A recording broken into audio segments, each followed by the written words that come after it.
cooking pot. Lalagyan ko na ito ng oil para sa ating sauce. Kunti lang. Actually guys, you can use butter if you prefer. Pero I prefer cooking oil kasi medyo maano na siya pag butter. Masyado nang ma-overcome niya yung lasa ng ating shrimp kasi mamaya pag butter eh. At saka lalagyan pa naman natin ito ng cream.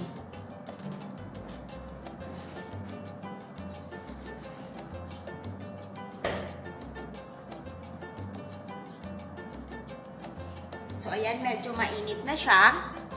So first nating ilalagay ay ang ating gusto ko dito guys, ilalagay ko ng mauna yung ating onion kasi gusto ko siyang mag-caramelize muna ng konti bago natin ilagay yung ating garlic. Kasi yung garlic natin is masyadong pino. Masusunog siya kaagad pag nilagay ko to. Mauuna ko siyang ilalagay. So, in this case, inilagay ko muna yung ating sibuyas. So, luto-luto lang.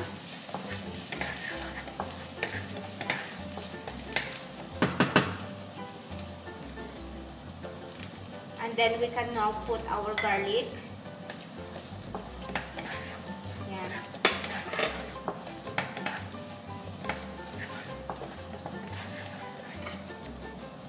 And I'm going to put our shrimps.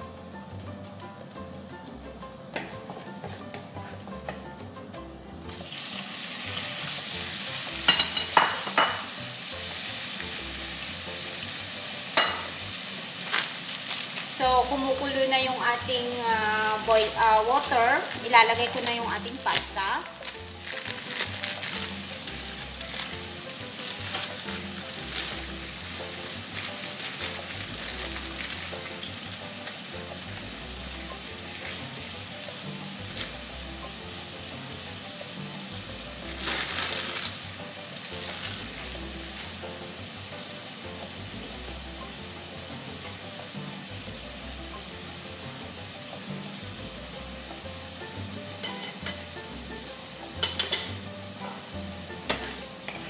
And dito, sa ating sauce, lalagyan ko na rin ng black pepper. Yung ating mga powder ingredients, we can put it all now together with our shrimps. Yan.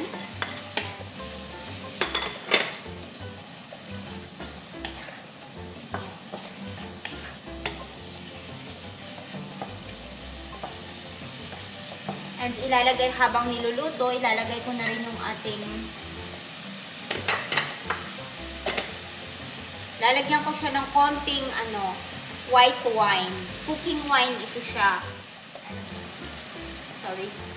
Yan. Konti lang, mga around 2 tablespoon lang nilagay ko.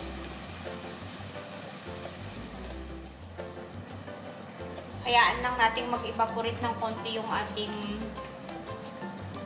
wine na nilagay. Tapos, susunod ko na rin ilalagay yung ating tomatoes. And now, pwede nang ilagay yung ating tomato.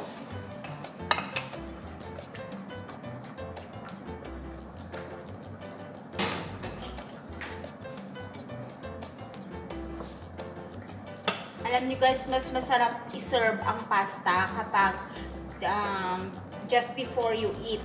Yung parang kakainin nyo kaagad. Kasi pag ito medyo nag-stay siya ng matagal, hindi na siya masyadong masarap. Mas masarap kung i-serve kaagad after cooking. So, we'll change our pasta. We need to mix our pasta from time to time para maiwasan nating magdikit-dikit siya. Sarap.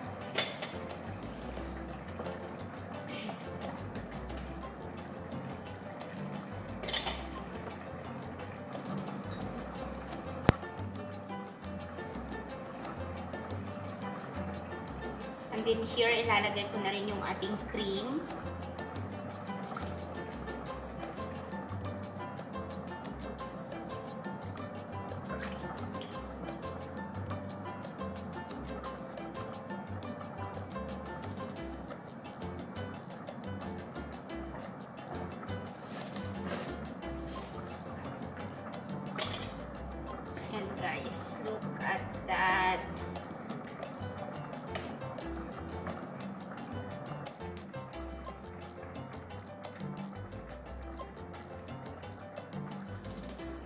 some parsley in here. Para may kulay naman yung ating pasta. Hindi siya blunt. Hindi siya boring tignan. Yan. Put some parsley and later on, pwede nyo rin siyang lagyan ng parsley sa kanyang as a toppings. So yan. Nagiging creamy na and yung ating pasta is almost ready. So, pwede na natin siyang ilagay dito. Ayaw natin siyang i-overcook dun kasi maluluto pa siya dito kasama ng ating sauce.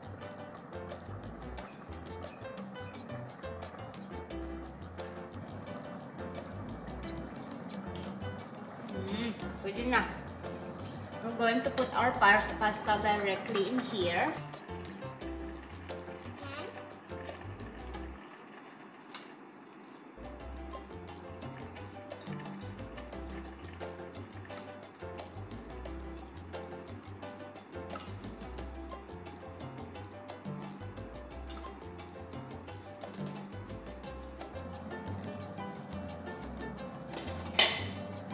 And I'm going to put our cheese.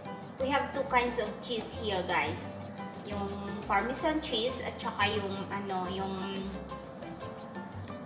pizza cheese ang tawag namin dito, but I think it's yellow cheese. Yun yung kinakain natin pag pag New Year. Yun na cheese. Yan, look at that, how creamy it is, guys. Yan. So, medyo saucy siya masyado ngayon kasi i-absorb niya yan yung i-absorb ng ating pasta mamaya yung sauce. So, magdadry yan. So, guys, this is our final recipe. Look at how creamy it is. Tapos, guys, mamaya, bago ko ito i-serve, is lalagyan ko muna siya ng toppings na cheese. Another Parmesan cheese para mas masarap at mas creamy.